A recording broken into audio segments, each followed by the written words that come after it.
శ్రీరామ జయ రామ జయ జయ రామ. శ్రీ చాగంటివారి శ్రీమద్ రామాయణ ప్రవచనము సుందరకాండ 3వ భాగము. సీతను ఎవరు ఎత్తుకుపోయారు, ఎక్కడికి ఎత్తుకుపోయారు ఇందులోనే ఉంది ఆ శ్లోకం గమ్మత్తంతా. రావణనీతాయ, రావణుని చేత ఎత్తుకుపోబడిన. మనం రోజు పూజ చేస్తాం, పూజను మంత్రపుష్పంతో పూర్తి చేస్తాము. ఆత్మ మనలోనే ఉంది, కానీ నేనే ఆత్మస్వరూపుడినని మనం అనలేకపోతున్నాం. ఏదైనా సమస్య వచ్చినప్పుడు నేనెంతటి వాడినండి, భగవంతుడు ఉన్నాడండి మనల్ని అందరినూ చూడటానికి అంటాము.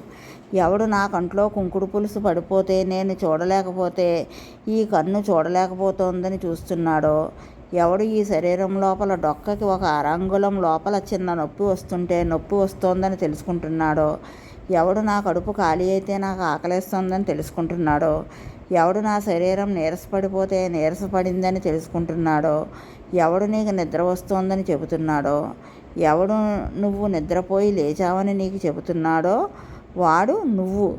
అటువంటి వాడు నీవైతే అటువంటి వాడిని మూతపెట్టి వీడు నేనని, నీ మీద నువ్వు కించిజ్ఞుడునని, పనికిమాలిన వాడినని, నేనొక దాసుడునని, అల్పజ్ఞుడనని, చేతకాని వాడినని ఒక ముద్ర వేసుకొని దూరంగా ఉండడానికి నీకు వేదం అక్కర్లేదు, జ్ఞానం అక్కర్లేదు. ఆ భావన నీకు పుట్టుకతో ఉంది. భగవంతుడు చాలా గొప్పవాడు, నేను చేతకాని వాడిని అనే భావం పోగొట్టడానికి నీకు శాస్త్రం కావాలి. తత్వమసి, నువ్వే పరబ్రహ్మమని తెలుసుకోవడానికి నీకు శాస్త్రం కావాలి, నీకు వేదం కావాలి, నీకు ఉపనిషత్ కావాలి, నీకు జ్ఞానం కావాలి, నీకు సుందరకాండ కావాలి. నువ్వు పనికిమాలిన వాడివని చెప్పడానికి నీకు వేదం అక్కర్లేదు, అది నీకు స్వతహాగా వచ్చిన భావన.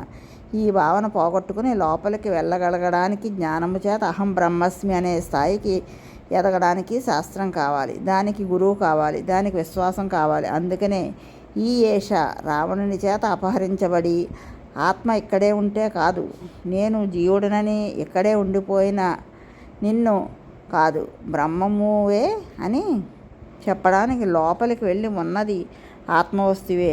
అదే నేననే ఎరుక కలగడం కోసమని లోపలికి వెడుతున్న జ్ఞాని ఎవరో ఆయన మహానుభావుడైన హనుమ. అందుచేత ఆ శ్లోకము తతో రావణనీతాయ సీతాయ శత్రుకర్షణ ఈయేష పదమన్వేష్టం చారణా చరితే పది. ఉపాసనకు సంబంధించి మొట్టమొదటి రహస్యాన్ని ఆవిష్కరిస్తూ ప్రారంభమైంది. అలా వెళ్ళినవాడు చేయవలసిన పని ఏమిటి? పరబ్రహ్మమును తెలుసుకోవడానికని బయలుదేరిన హనుమ బాహ్యంలో సీతమ్మ తల్లి దర్శనం చేయడం కోసమని బయలుదేరిన హనుమ కథాపరంగా చూస్తే ఎవ్వరూ చెయ్యరాని పని, చేస్తానని ఊహించరాని పని చెయ్యడం కోసమని మహేంద్రగిరి పర్వత శిఖరం మీద నిలబడి, హనుమ తన తల ఎత్తి నిలబడితే ఒక ఆబోతి నిలబడితే ఎలా ఉంటుందో అలా ఉన్నాడు. గవాంపతి అన్న మాట ప్రయత్నపూర్వకంగా మహర్షి అక్కడ వెయ్యడం వెనుక ఒక రహస్యం ఉంది. పరమేశ్వరుడికి సంబంధించి మనకి అష్టమూర్తులు ఉన్నాయి: సర్వ, భావ, భవ, రుద్ర, ఉగ్ర, భీమ, పశుపతి, మహాదేవ. ఈ శాసనములని అందులో కాంచీపురంలో పృథ్వీలింగం, జంబుకేశ్వరంలో జలలింగం, అరుణాచలంలో అగ్నిలింగం, చిదంబరంలో ఆకాశలింగం, శ్రీకాళహస్తిలో వాయులింగం, సీతాకుండంలో చంద్రలింగం, కోణార్కలో సూర్యలింగం, పశుపతినాథ్లో యజమానలింగం ఉన్నాయి. యజమానలింగం అంటే జీవుడు. పశుపతినాథ్ వెళ్ళి చూస్తే అక్కడ ఉండే నంది ఒక కొత్త తరహాలో ఉంటారు. అన్ని శివాలయాలలోనూ నంది కూర్చుని ఉంటారు. పశుపతినాథ్లో నంది నిలబడి శివునికేసి చూస్తూ ఉంటారు. ఆ చూడడం కూడా చాలా గమ్మత్తుగా ఉంటుంది. నాలుక కొద్దిగా బయటకు పెట్టి తల కొంచెం పక్కకి తిప్పి చూస్తూ ఉంటారు. శివాలయంలో శివుని ముందు ఒక పశువు ఉంటుంది, అదే నంది అంటారు. మనం శివలింగాన్ని తిన్నగా దర్శనం చేయడానికి వీల్లేదు.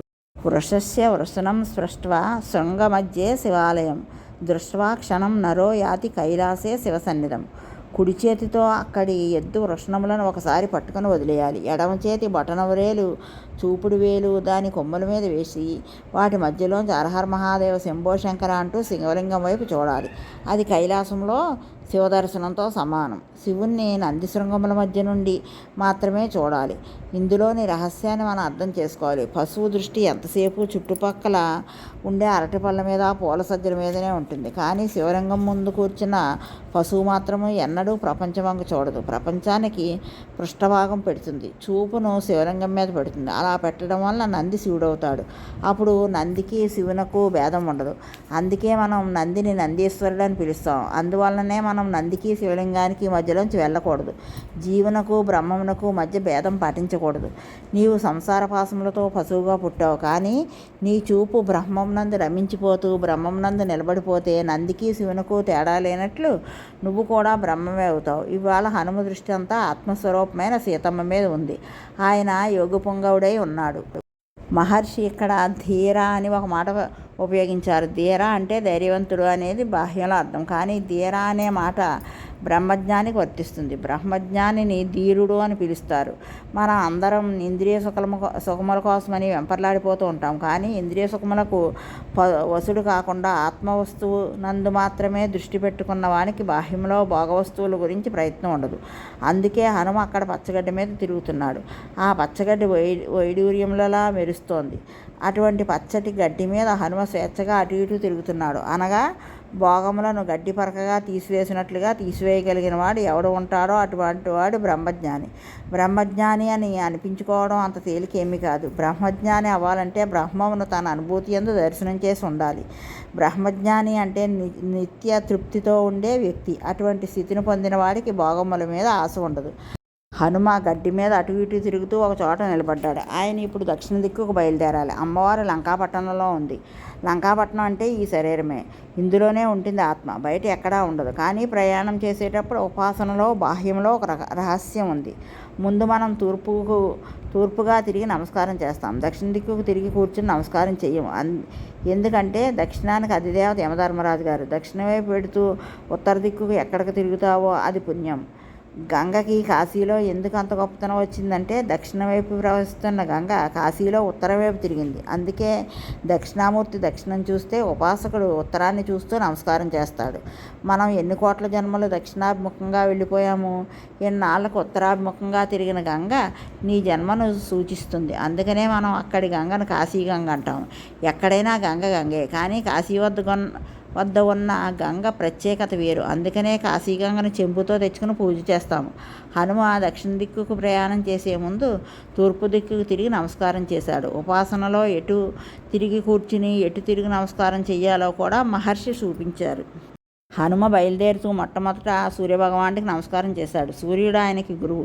సూర్యుడి దగ్గర ఆయన వేదాలు నేర్చుకున్నాడు. అందుకని మొట్టమొదట గురువుగారికి నమస్కారం చేశారు. తర్వాత ఇంద్రునికి నమస్కారం చేశాడు. దేవేంద్రుడు సర్వలోక ప్రభు. తర్వాత తనకు శరీరం ఇచ్చిన తన తండ్రి వాయుదేవునికి నమస్కారం చేశాడు. చతుర్ముఖ బ్రహ్మకు నమస్కారం చేశాడు.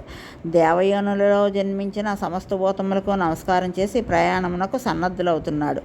మనం కూడా పూజ ప్రారంభం చేయనప్పుడు, ఉపాసన ప్రారంభం చేయనప్పుడు మొట్టమొదట గురుర్బ్రహ్మ గురుర్విష్ణు గురుర్దేవో మహేశ్వర గురు సాక్షాత్ పరబ్రహ్మ తస్మై శ్రీ గురవే నమః అని మన గురువుగారికి నమస్కారం చేస్తాం. అలాగే ఉపాసన పూర్తయిన పిమ్మట మంగళాశాసన పరైర్మదాచార్య పురోగమై సర్వైచ్చ పూర్వారాచార్యై సత్కృతాయాస్తు మంగళం అని మన గురు పరంపరకు అంతటికీ నమస్కారం చేసి పూర్తి చేస్తాం. మన జీవితాన్ని గురువుతో కలుపుకోవాలి. ఇంద్రుడికి నమస్కారం చేయడంలో ఒక రహస్యం చెప్పారు పెద్దలు. మన శరీరంలో ఉండే ఇంద్రియములకు అధిష్టాన దేవత దేవేంద్రుడు. ఈ ఇంద్రియములన్నీ లొంగి ఉంటే తప్ప ఆత్మదర్శనం అవ్వదు. అందుకని ఇంద్రియములను అల్లరి చేయకుండా వసులై సమధమ సంపత్తి కలగాలని దేవేంద్రుడికి నమస్కారం చేయాలి. హనుమ అటు ఇటు తిరుగుతున్నప్పుడు ఆయన వక్షస్థలానికి రాపిడి పెద్ద పెద్ద చెట్ల కొమ్మలు విరిగి క్రింద పడిపోయాయి. గుహలలో ఉన్న సింహాలు పెద్ద పులులు పరుగులు తీస్తున్నాయి. హనుమ బయలుదేరడానికి సిద్ధపడి మహేంద్రగిరి శిఖరముల మీద నిలబడ్డాడు. ఒక్కసారి దక్షిణ దిక్కు వంక అదే ఏకాగ్రతతో చూసి ఇంకా ఎగరడం కోసమని శక్తిని పుంజుకోవడానికి గట్టిగా పాదాలతో ఆ మహేంద్రగిరి శిఖరమును తొక్కాడు. మిగిలిన కథను తరువాయి భాగంలో తెలుసుకుందాం. రామజయం శ్రీరామజయం.